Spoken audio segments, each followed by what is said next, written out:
Welcome. I'm Liz Taylor, ocean explorer, naturalist, and entrepreneur. I'm Sylvia Earle. I'm an oceanographer, explorer at the National Geographic, founder of Mission Blue, and I'm an ocean elder. Thank you, ocean elders, for hosting us. Thank you. This is our show, Dive In, where we host informal and open conversations with the ocean community on topics of wonder and interest. And we really hope that everyone has been able to get outdoors and enjoy some time on the water or in the field somewhere. Let's see, I'm going to do my screen share. It's coming up. It's coming up, right? Wow.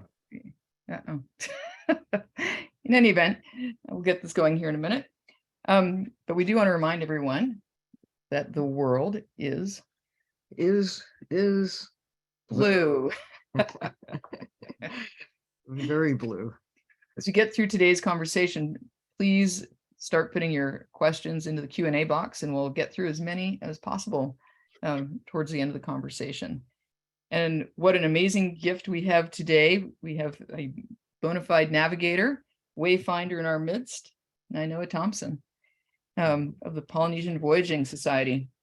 Nainoa has been recognized for his incredible body of work with the Hubbard Medal from National Geographic, the Explorers Medal from the Explorers Club, and of course, the Unsung Hero of Compassion Award from the Dalai Lama. Welcome, Nainoa. Yep, there he is. Thank you so much for having me.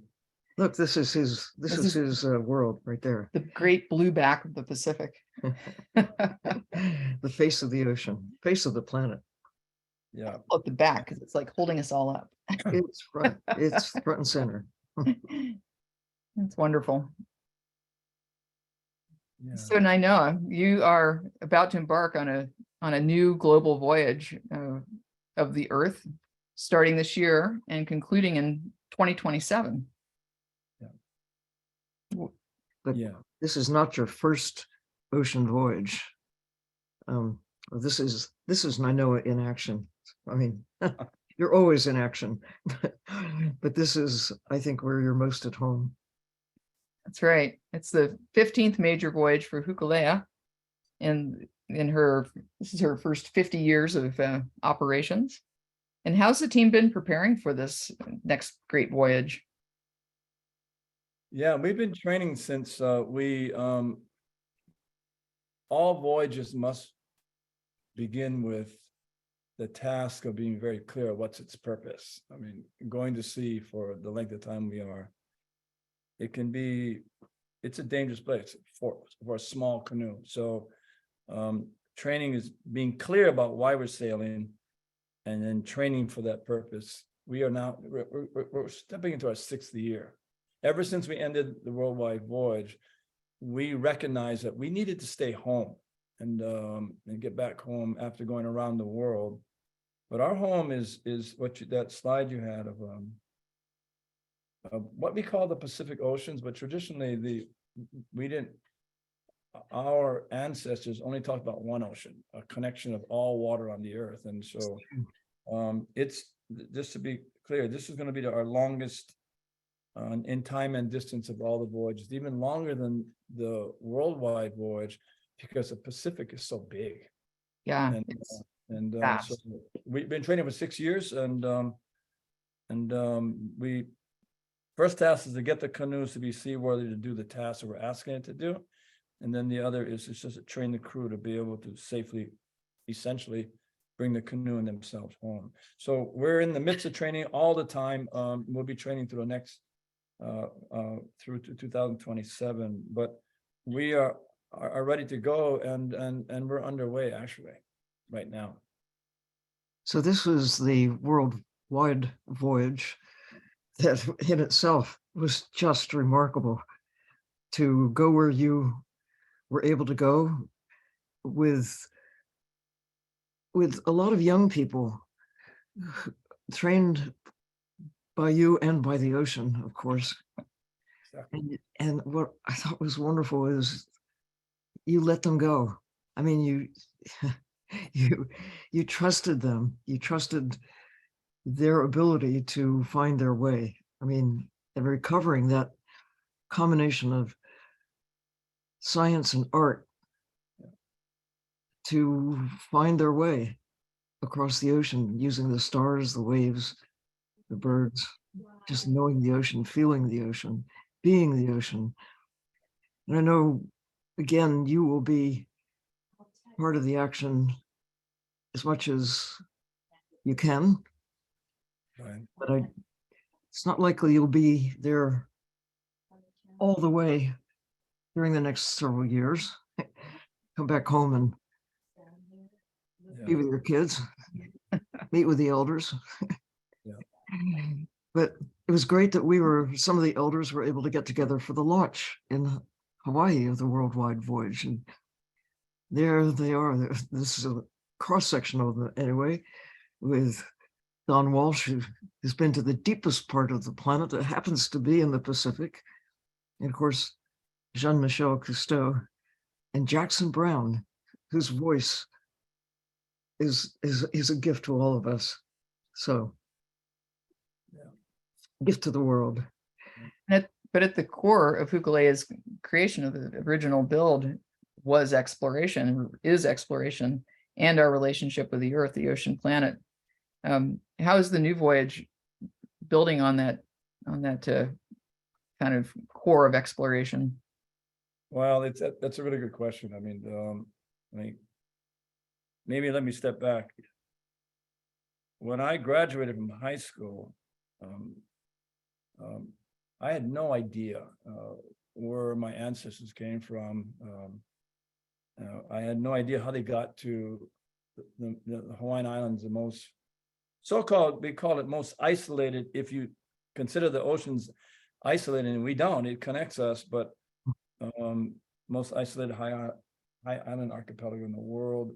And we didn't know that they were the greatest explorers of their time. And that big country out there that's called Polynesia, with Hawaii and then in the north, and Aotearoa, New Zealand, southwest, and then Rapa Nui, Easter Island in the east, 10 million square miles. It's 3.5 times bigger than continental United States. It is the biggest country in the world, even though if you exclude the landmass of New Zealand, and you add up all the total landmass of all the islands in Polynesia, and there's thousands of them, it equates to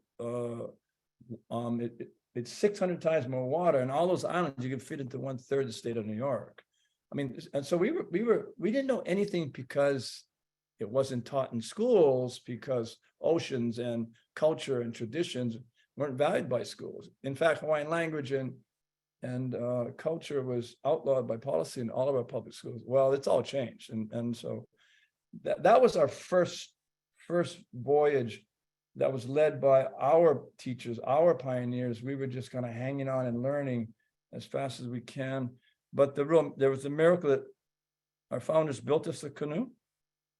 They found the world's greatest navigator by the name of Mālama from Micronesia, one of a handful that was still alive as the real masters. And then all we needed to do was learn and train and have kind of the courage to go and into. And exploration's at the heart of what it is that drives us to go, just to explore, to uncover, to discover. And now it's we are this is our 15th voyage, and our voyage right now is different than all the rest. This voyage is not necessarily, it is, but it's not. Its primary goal is not to find islands. Its primary goal is only to protect the only one we have, called the Earth.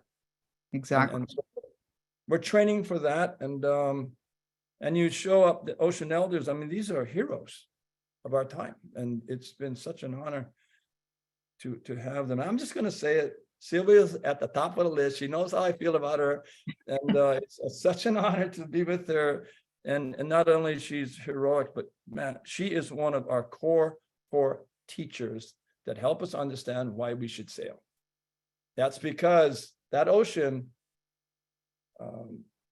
I think no living system on the earth will be healthy unless the ocean's systems are healthy.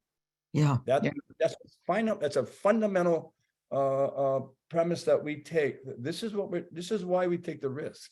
This is why we do this, is to protect the future of our children by protecting what's most important, the wealth of the oceans.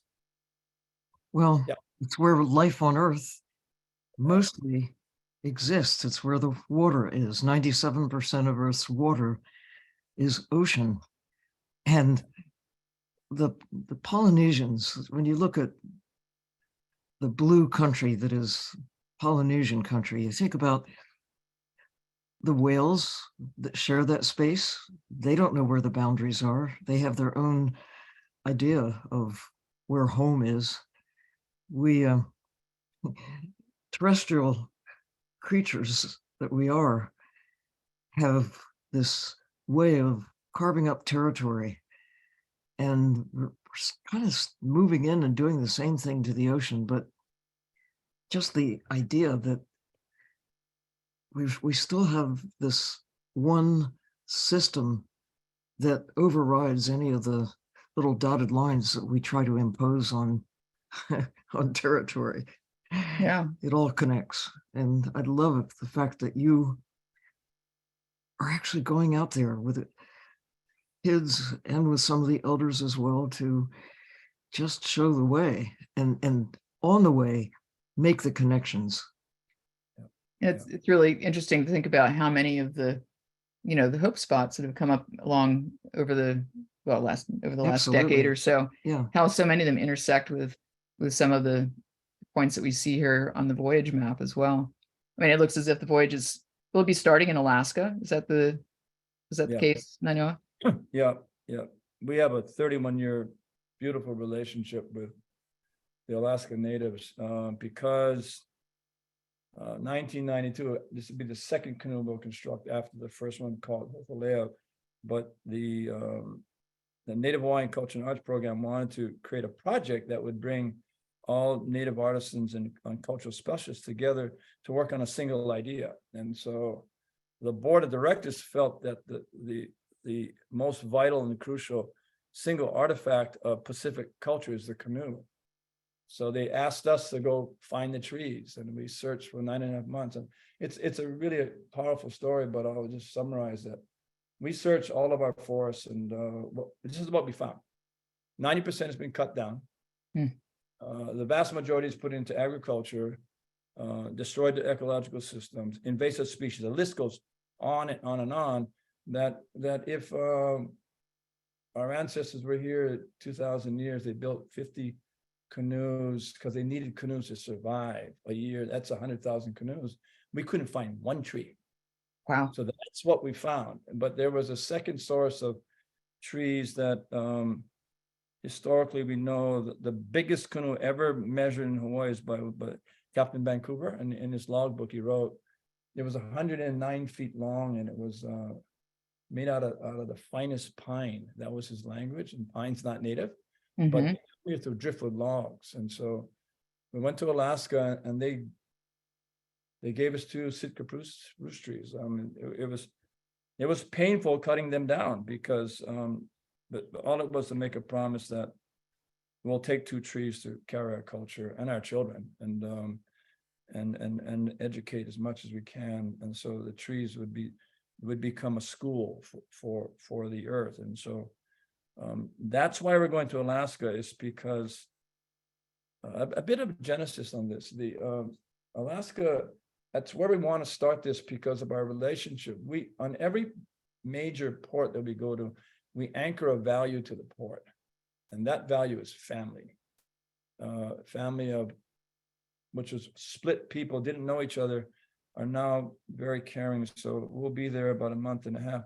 But the actual, not the actual, but another thing was that when the Alaska Natives was hearing about this worldwide voyage, and by the way, in our discussions and planning and training back in 2020, we actually had indirect conversations with Russian leadership about this cultural project. And I would say, kind of guessing 50-50, that we had a chance to go into Russia. Well, that's really problematic now. And but a little bit.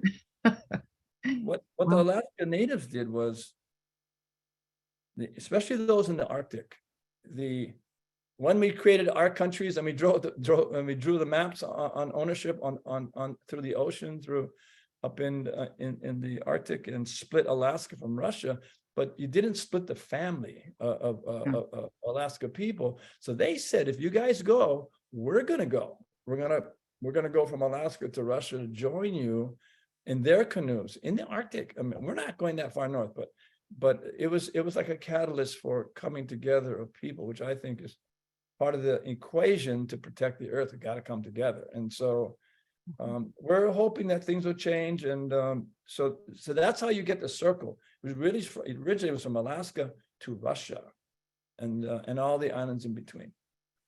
Well, it really does hark to the two themes of the expedition, which are caring and taking responsibility as well. Yeah, exactly.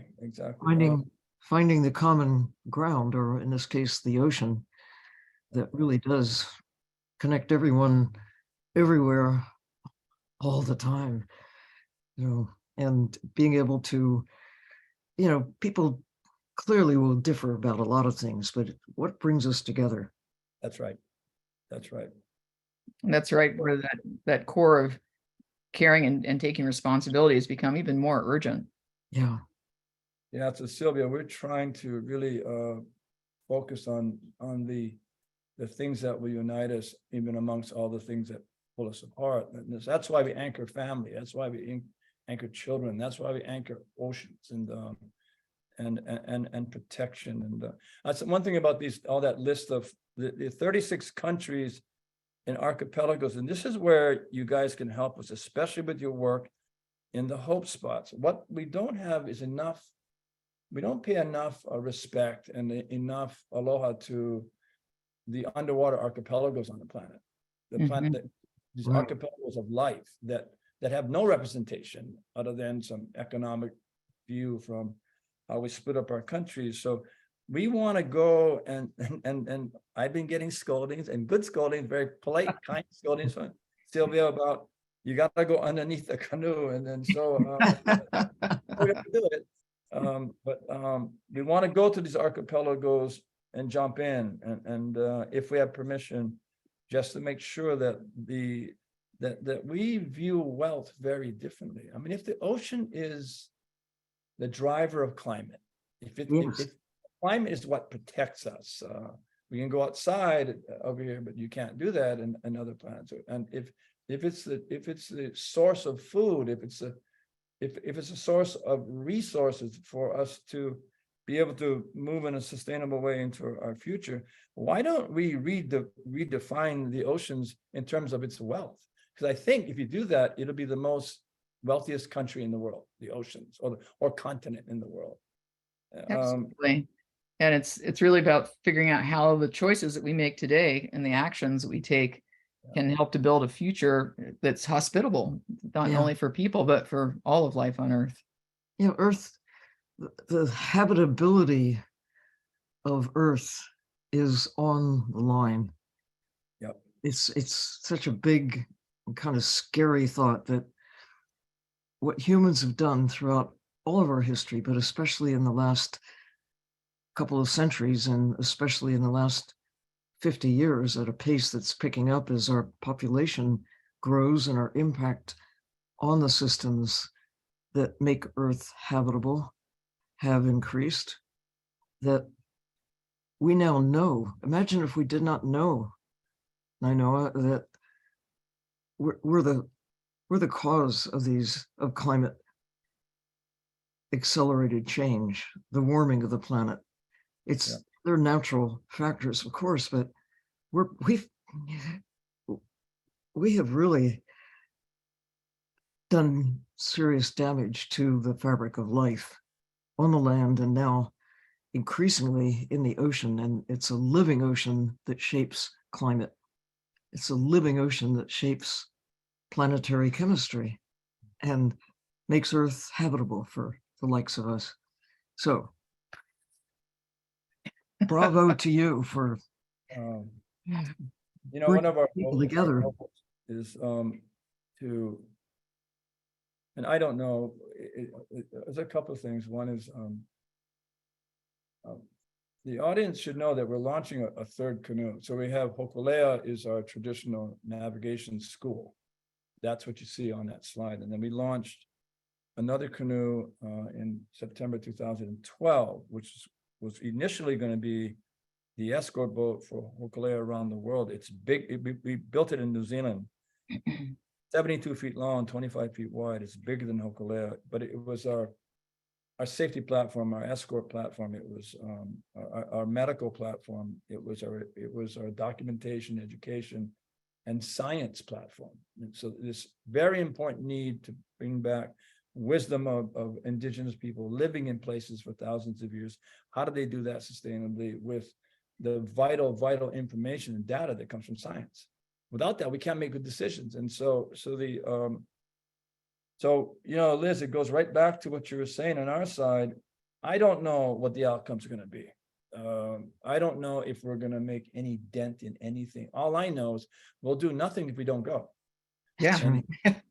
And the issue about choices, try to imagine that and we're approaching in 2 years, Hokulea will be 50 years old. And we've sailed, crossing in this voyage, we'll cross 300,000 nautical miles.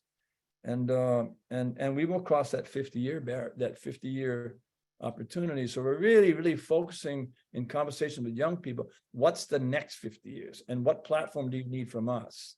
And so we're in that conversation now. But one of the things that we're constantly thinking about was our teachers. So to bring Piailu, the navigator who found Tahiti in 1976, changed the world in the Pacific, and then came for 25 to nearly 28 years to train us to Hawaii. And so when we started training with him, he didn't speak English well, and we couldn't speak Micronesian. So we just kind of hung out with him on the deck of the canoe. Here's an average regular day, and no days are regular, by the way, but on the ocean with Mao. In the early training, he would be, you only know where you are in the navigation by memorizing where you come from. What do you memorize? You're memorizing nature, whether it's the cosmos, whether it's the atmosphere, whether it's the wave, whether it's the bird, whether it's the lightning. Mao is one of the world's great naturalists. And so we would just do what he did. We didn't even know how to stand. We didn't know what to look for. It's a long list of ignorance because we never had any training in this. And so, but what we watched him day after day on oceans, to memorize, you need to pay attention to nature. And so he's up 22 hours a day, depending on the weather. He only sleeps in cat naps of 20 minutes. And so us guys are going, we can't do that. We need our 8 hours. And, we need our 8 hours, yeah. But what he would do was, in the end, he would average day at sea with Mao. He'll make 5,000 observations of nature. He'll make 500 choices about balancing the canoe constantly with wind and wave. Turn left, turn right, trim here, trim right, move the weight, balance on this canoe. He was constantly balancing the canoe into the shape and fabric of the ocean, along with the powered up from the wind on the sails, constantly making 500 choices. And sunrise and sunsets, he brings all that things that he was memorizing and makes two decisions. Where are we and where we're going? Here's my thoughts. And it goes back to you, Liz. 500 choices a day, multiply that by 8 billion. Yeah.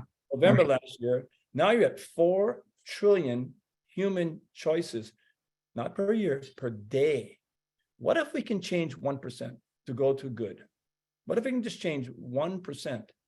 And that's the kind of things that we're targeting. We will never do it by ourselves. It's this third canoe, it's education power, the virtual canoe that we're building, that's platform for platforms, just to help build a better voice for the earth and the oceans by people who are already caring for it. I believe that the greatest human movement right now to care for home really is happening right now. I mean, and so we want to go find those stories of optimism, of being positive, of real people making a change, and give the sense that if we add it all up, we're in the race between those who are harming the earth and those who are restoring it. And so we want to just help those restoring it. it's the best that we can do. And I'm always scared in Voyage. I'm not a courageous person, I'll tell you that. I you know, if I say, okay, we're gonna go, and if I ask young people, do you want to go, they're gonna go blindly because they believe two things. It's worth it to go because the purpose matters. Our young people, I'm talking too much, but let me tell you one story, Sylvia. I don't think you guys know this. Moananuiākea Voyage started actually a year ago when we sent Hokulea and Hikaanolia down to our ancestral homeland in Tahiti, went to the island of Raiatea, to the Marae Tapu Tapu Atea, which was the most powerful navigation school in the world in its time, to pay respect. We met with the elders, and they gave us 3 stones. And the reason why this voyage is so long, they said, you take these 3 stones, it'll protect you, but you got to bring them back. So the voyage began in Tapu Tapu Atea, it's going to end there too in 2027. But what was interesting, the question we had was, who takes the canoe down to meet the elders? If it's old people like me that's done this, nobody cares. And so I just said, look, send young people. And our senior guys are going, no, they're not ready. My question is, we're never ready. No. We have a job to do. And so we sent down a crew that had no senior navigators on board. And the crew was primarily in their 20s. And do know a little history. My first voyage as a student of navigation with my teacher on board was 1980, way far back. It took me 34 days to get there. We set these guys off. I told them with the powerboat to the eastern tip of the Big Island, let them go. And off they went. And what was interesting, Sylvia, we didn't train them so much about, can you tie the boat in quick at night? It was really to what you're saying, Liz. Train them to the value. We say mālama in Hawaiian, to care for something. Because if you care, you can protect it. And so we sent them up. We trained them in values first. And the main one was caring for this canoe, caring for the crew, caring for the road of your ancestors, caring for the oceans. And so because their purpose was so strong, just a little note, they got there in 17 days, half the time that I. Wow. And then the captain navigator was a woman, a young woman. That would be the first time that we know in all of our histories of that ever happening. And so the canoe is a tool for justice. You know, the ocean needs rights. Our children need rights in the future. We sail for those rights to make it right for the whole earth. So having them take that canoe down there, it was just, I found out that because I was really scared that, now they're better than me and I don't know who I am. Big ego problem. But then in Tahiti, my father came to me not in a dream, but in a person. He's passed away, my great teacher and navigator. He just said, Nainoa, stop it. You go thank these young people because you did your job, because you stopped extinction the way you stopped it. This is what he told me. Because make sure your students are better than you. He said, you go thank those young people. And it was so beautiful at that point where I know that, my generation has not done everything. It hasn't solved everything, and it's not, but we just plant seeds and in young people around the world. Sorry to take up a lot of time, but I just wanted to say that's kind of where we're at right now, in a good place. It is a good place. And one of my favorite Nainoa-isms is when you said, you need to do what you can't do, but you believe you must, because in the hardness, in the difficulty is where you grow. That's right. Yeah. Bam. You did. Write that. But speaking about some of these things, one of the key elements in the voyages is, of course, the night sky, and we see the night sky on the ocean is something that's just unimaginable to the kids that grow up in the inner city, and they've never seen stars. That's true. It's let wild. Let alone the universe. The universe beyond, and it's such a I don't know, moving experience to be out on the desert or out on the ocean at night, where the sky is, and to see, and to just see that connection, and it's just I don't know, it just changes you fundamentally. Well, to realize that in all of that galaxy, the galaxy is plural, there's no place like Earth. Yeah. It's not just the water. There is water elsewhere. There's a lot of excitement about finding water on Jupiter, even in our own solar system, let alone far, far away. But a living ocean, there aren't any whales anywhere else. I mean, there can't be. They're the children of Earth, just as we are children of this planet. No giraffes, no elephants, no redwood trees, no, all of the extraordinary diversity of life that is unique to Earth. And when you get out there in a place where you look up and see all of those sparkling images of what's beyond Earth, you really want to take care of what we have here. Yeah. Your astronaut friend, Nainoa, I think, had that kind of perspective, looking at Earth from high above and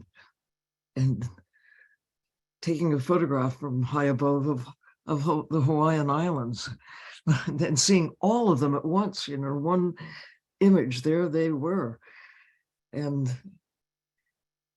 it just, I don't know, we're so lucky to be 21st century human beings with the ability to both go high in the sky and doing what you're doing here. I mean, getting into the blue and doing things that our predecessors simply could not. Yeah. We're so lucky. It's a moment in time.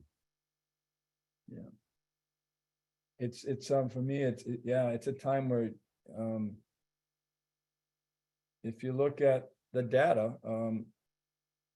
if you're not moved by it, either maybe you don't have a pulse or on the data, but so it can be scary, no doubt about it. But what you're saying, Sylvia, I totally agree.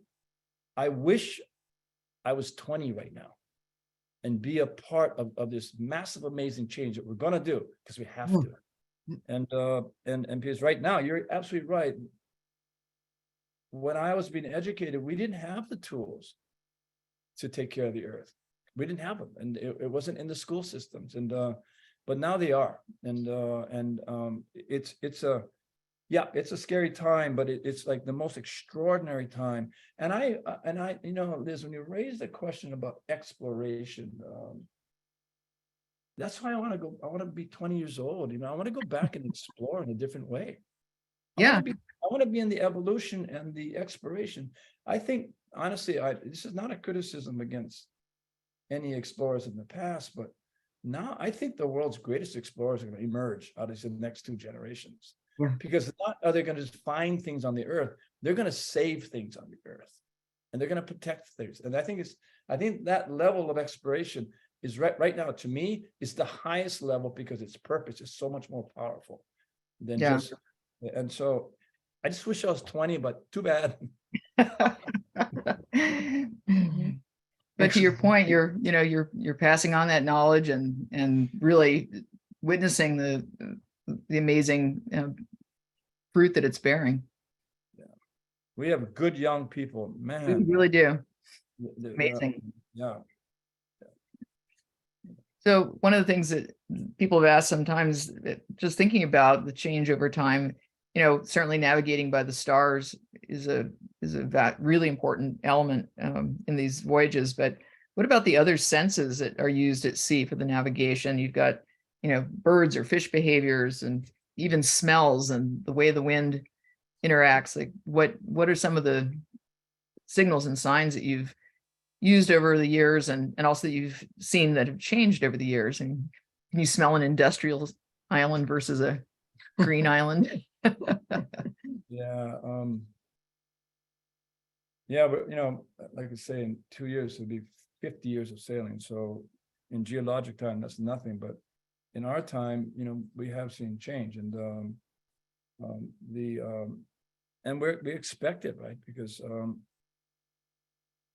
when we left Tahiti in this trip to bring Hokulea home in the spring, we went, and we're not using instruments, so we don't know exactly where we are, but we're guessing that day and a half out, we're like at the 200-mile limit of the EEZ. And that single afternoon, we counted 8 fishing boats. Oh, 8, just along the thinning. We only can see 4 miles out to the horizon on both sides, 8-mile wide. 8 fishing boats that were never there before. And with the French government and with their ministry, you know, we talked about, hey, what are we going to do? Hawaii and Tahiti are one family. That road between the two island groups is called Kealai Kahiki. It's our ancestral road.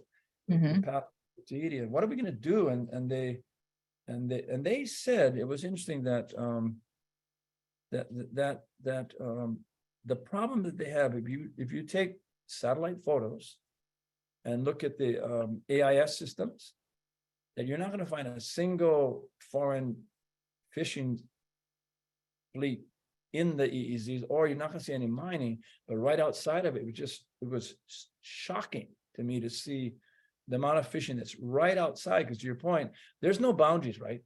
The tunas don't stay inside this protected area. No, they're not like, oh, I should stop here, or I'm going to get, hooked. Yeah. And so we, for us, I don't have any, kind of pure kind of science data, but I do know we catch a lot less fish. So we try to catch a lot less fish. We don't catch a big fish anymore, but that's a decline. And the light pollution's real.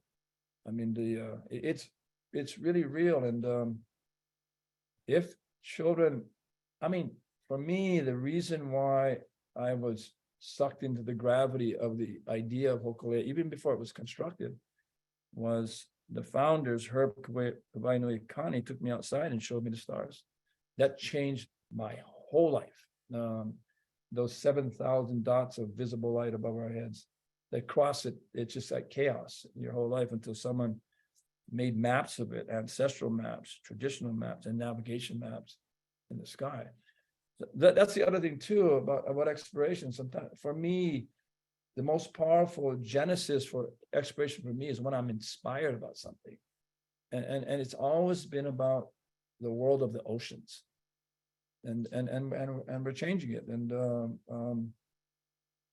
we just need to speak up. I mean, the light pollution is an issue. We should talk about it and see where it takes us. And because the thing about this voyage is that we have a chance to explore 43,000 miles. We have a chance to explore 47 months to countries. But what's most important, 450 days we'll be on the oceans, on the wealth of this planet. And we have a chance through our education systems to be able to take a child anywhere in the world, if they have the right technology, onto the canoe, because there's no other way for them to get there. Mhm. So building that kind of educational access globally to get millions of people to come and be on the deck. That's our primary job is safety. The second primary job is to get people on the deck and start talking about this earth. And under the deck. So valuable. Don't forget under the deck. And under the deck. Under the deck. So, and you said it several times now, but this voyage is going to be one of the most difficult ones, or the most difficult one. And you said, because the destination is not ours, it will be the most difficult island yet to find, because it is the future of island Earth. That's right. That's right. That's right. And we're just one family of the earth. And so you're actually exactly right. It's just there is the physical difficulties voyage, the length and the time holding it together, and the amount of time at sea. We'll be on somebody else's soil for 950 days. And we need to be respectful. We got to take care of our crew members. It's a daunting thing to do, but everybody agrees it's more dangerous if we don't go. Mm-hmm. Yeah. And so that's where I wake up at night and just go, man, are you crazy? And then I have to get myself focused back on what you're saying, why we need to go, so I can go back to bed. But It's so fundamental. I mean, it's so many scientists that we interact with, and they're incredibly frustrated when they try to go get a grant to study something that they're really curious about, and they go to the National Science Foundation or one of the big groups, and the first thing they confront is someone saying, well, what are your results going to be before we give you this money? You know, tell us what you're going to be finding, and what will your results be from this if we give you this money? And it's like that's guts the entire idea of exploration. You have to have the capacity to just go and see where it leads and follow a hunch. Yeah. If We you knew know that we will arrive at extraordinary moments in relationship to the ocean and the earth that we could have never imagined before we left. So it's having faith in the journey that it's gonna take us to places that we could have never figured out or imagined. And that's where the magic is. Absolutely. Yeah. We have a little bunch of questions that are starting to roll in here. Okay. Hop over to those. Victoria says, we met during the Seakeepers event, and you described how hard it was to get a woman started in navigation. What is the future for women and girls in navigation? Okay, it's a fairly long answer, but an important one, because it goes back to justice issues. First of all, our community just has 3 rules. Come down if you want to learn, work, and share. Just those 3 things. So there's no kind of gender issue or no race issue involved. We do not go there, our organization, but that's not necessarily true in other places. That there are places where they still put signs up in paint that no women on the canoe sides, and this is not criticism of anybody. This is their cultural rights, their cultural truths. But in other cultures, and especially with my teacher Mao, he's an absolute genius because he broke all the rules. You for 4,000 years, it was navigation knowledge is power. If it's put in the wrong hands, it's dangerous. And so they don't teach.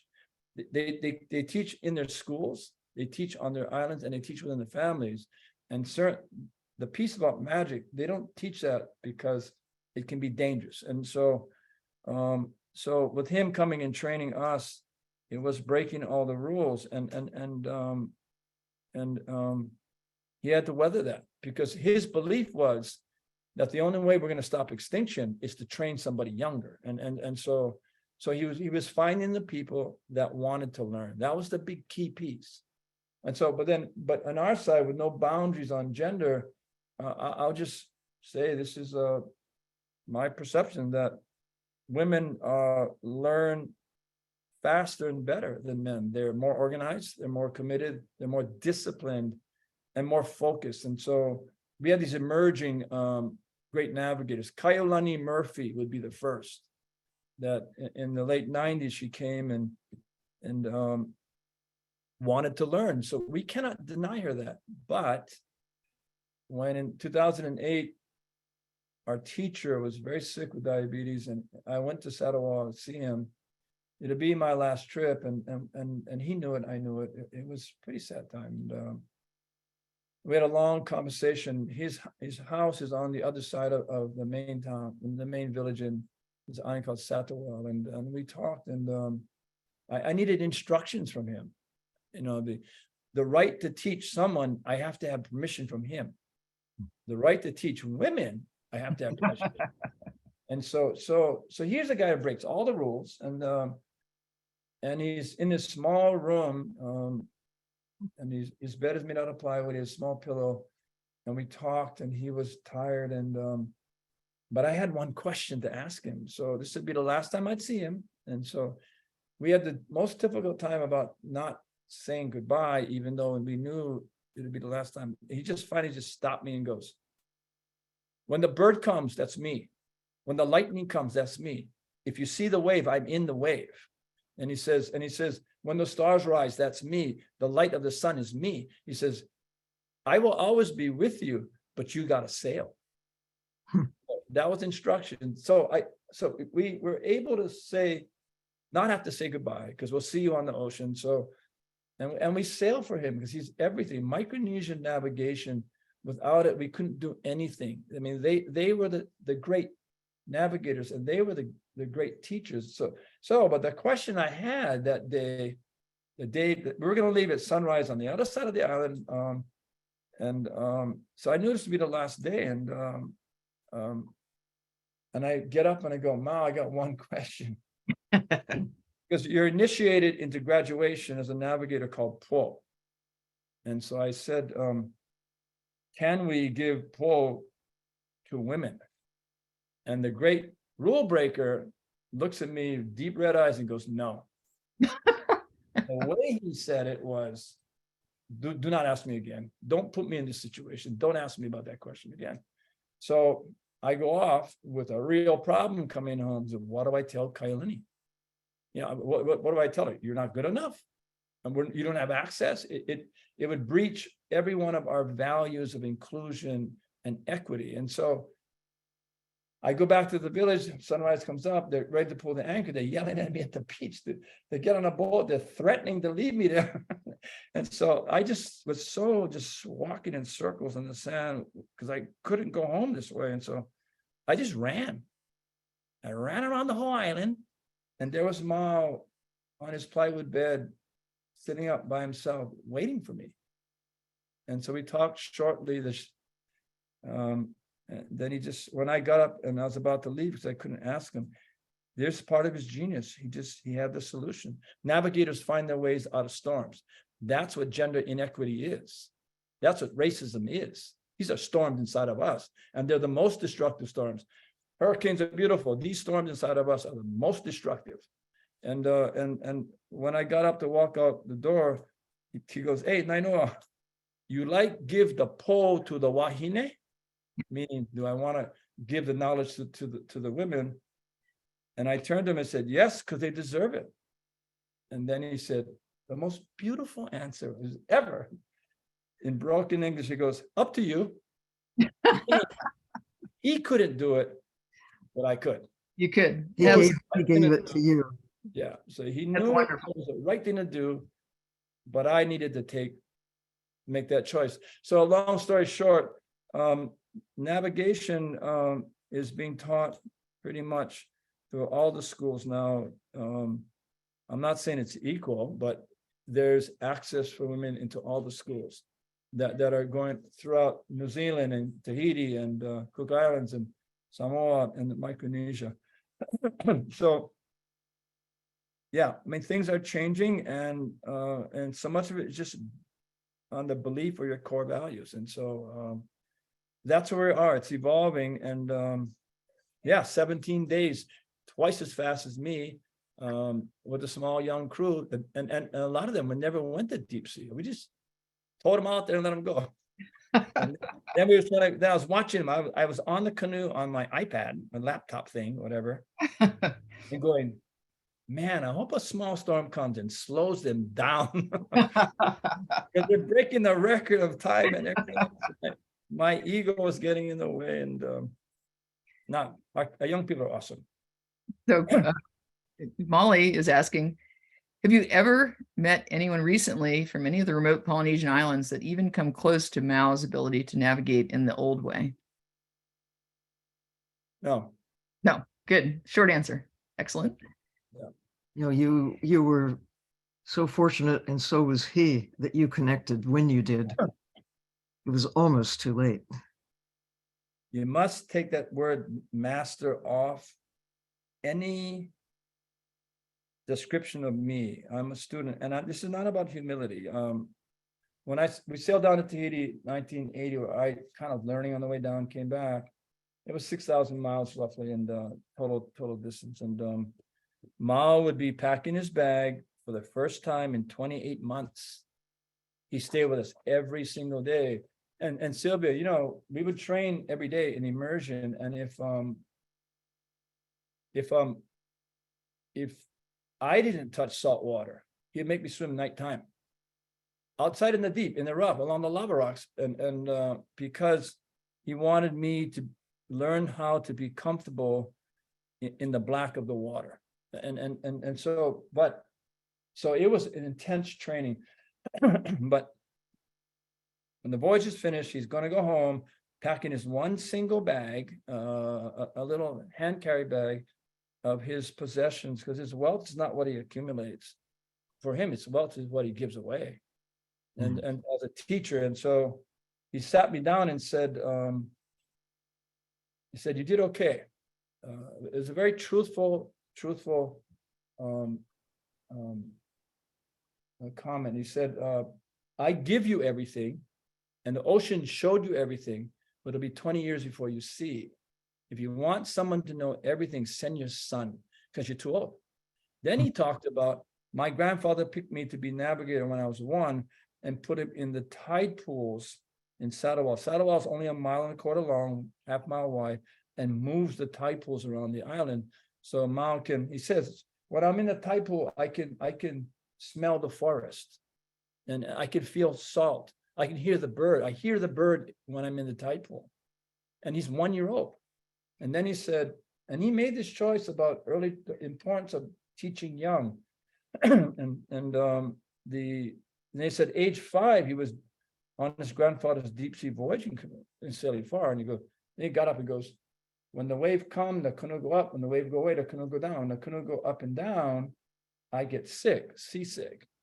My grandfather tied my hands, throw me overboard, and drag me behind the canoe. And he would say with great love, he says, my grandfather lets me go in the ocean. So when I go in the ocean, I can go in the wave. When I go inside the wave, I become the wave. And when I become the wave, then I'm navigator. That's what separates Mao from all the navigators. Because there's no difference between the whale and Mao. They're the same thing. There's no difference between lightning and Mao. It's the same thing. He is the example of someone that transitions from how we look at the world and our relationship to nature to becoming the nature, becoming the wave. And so that's why the question, we have great navigators. We have, they study, they're disciplined, but no one is of that kind of connectiveness to the natural world that I know of. Mao was just class of his own. So this is not a comment that is derogatory to anybody learning navigation or navigators, but it is a separation that I want to raise, because the importance of getting children to be in nature, it's critical for them to care. Absolutely. Anyway, long answer. I promised short ones, but I end up long. All right. So Caroline, it says she's a retired teacher, and she's wondering, are you going to be doing outreach directly with schools and students in the areas of your voyage and beyond? How are you publicizing the mission? Yeah. We're the answer, that's our intent. The ability to do it everywhere is the challenge. Where we are right now is we're working with some of the powerhouse universities, and I will mention Kamehameha schools, and what we need is help. We need to figure out, how can we create all these stories? Every day will be a story, and get it funneled to some institution. And we are talking about it. Like in Hawaii, we're putting 4 meetings this year, 2023. We're inviting all the teachers in Hawaii to come for us to learn from them about what do they need, what tools do they really need. No sense give them education they can't use. And so we're trying to learn from the teachers to be able to get us the direction and to let us know what tools we've got to create for them, because we can. And then the ability to reach out to, probably through technology, to the, she's got a really good question. How do we get it to the teachers before we come? So our thinking is, and we don't have, we are going, but we're far from perfect. We're going knowing that we're gonna have to grow this over 4 years. So the beginning is going to be rough, but the idea to get these tools into the hands of teachers so they can get it into the minds and hearts of children, is the kind of the equation that we see.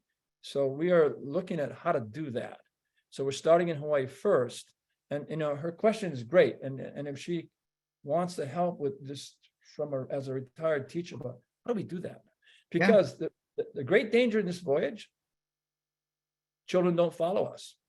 Yeah. It's not relevant. It's not meaningful. I mean, they don't care. I mean, and we're competing against some pretty rough stuff on the internet. And so, we are, that's one of the great challenges that we're wrestling with, is how to ensure that our key beneficiaries, young people around the world, will actually be inspired enough to explore and to follow, if that makes sense. Yeah. So we need help. We need help. So Tavir is asking, in your experience, what is the most challenging concept to teach and why? Oh man. Yeah. I've never thought of that one.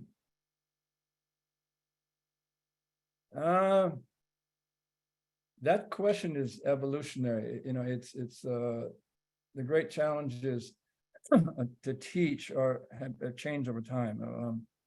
In the beginning, it was just sheer how do you learn and teach how to sail this canoe, and then how do you navigate it? Well, my response to this, and it's kind of a weak one.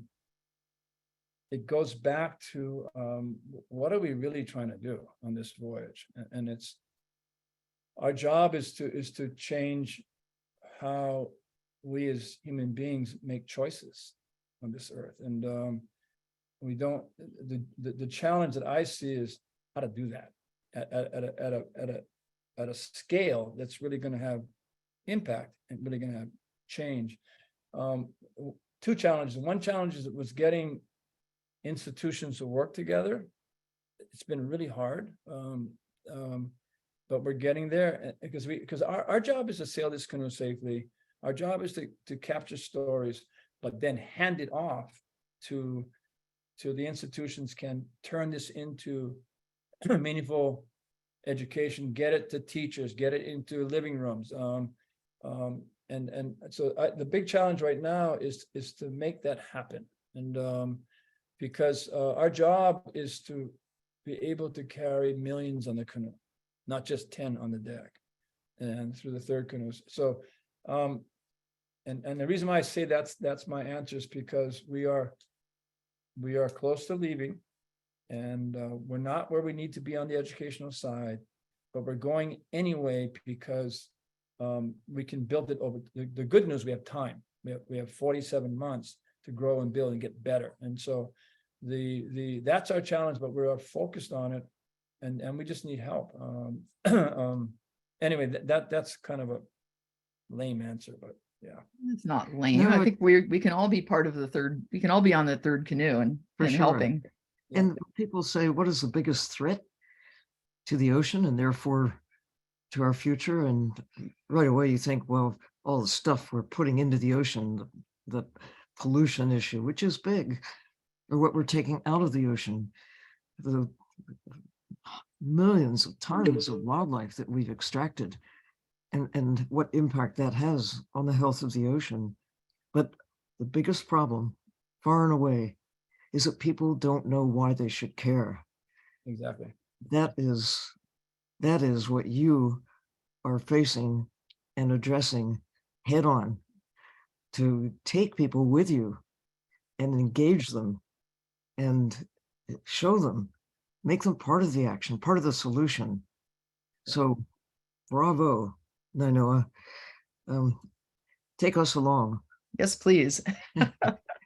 And let us help any way we can, and we'll help find those who will be part of the action and spread the word.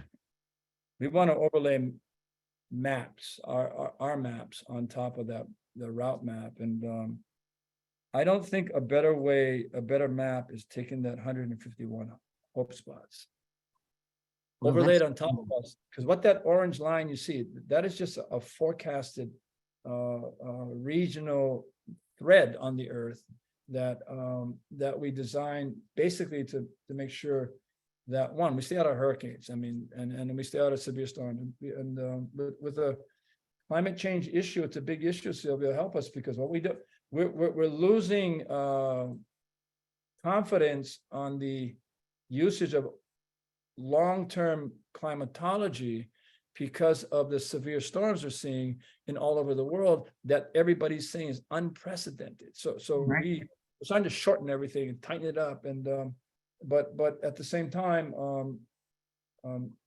if you take that, if Hope Spots take that orange line and say, here, come to this place, and then take people underwater and our job is to show the beauty of the earth. Yes. The infinite amount of complexities of life on Earth, and of course you're going to have to bring in the issues. You know, we're changing it, but the Earth's changing us now. In a lot of ways, we don't know what to do, and so that's the power of exploration, and that's where I think just the Hope Spots alone, just that overlay, we can get underwater, but we don't have to do it.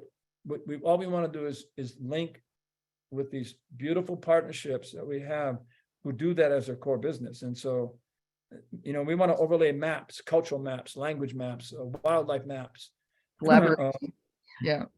And then what that's going to do is take a regional sale plan and make it very specific.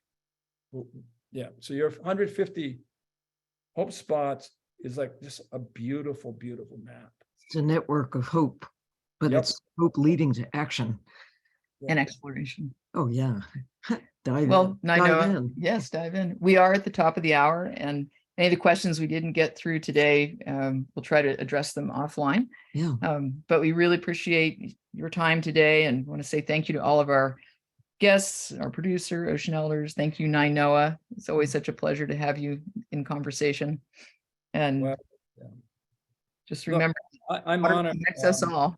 Yeah, I'm totally honored, and I'm extraordinarily grateful that you allow me to be in your time and in your place, in your space, because without these relationships, then I would say the voyage is not worth it, because we're not going to achieve anything significant that's going to outweigh the risk. And so I want to thank the audience for coming and just participating, and I really look forward. Sylvia, top of the list of all heroes. You know, when I grew up, we only had 3 channels on the TV. They're all black and white, and they got color sometime. But the only 2 that could get me to come home out of running around outside the house was Jacques Cousteau and Carl Sagan. And Yeah. so you're right up there with them, Sylvia. It's an honor to be with you. It's a privilege, and I'm very humbled to be here. Thank you. Well, thank you, Nainoa. Thank you. You really are doing what we need to do to protect the ocean, as if Our lives depend on it. because right. of you. They do. You do. Thank you, everyone. We will see you next month. We'll talk about queen conch and manta rays. Ooh. Until then, Cool. dive in. Dive in. Bye for now.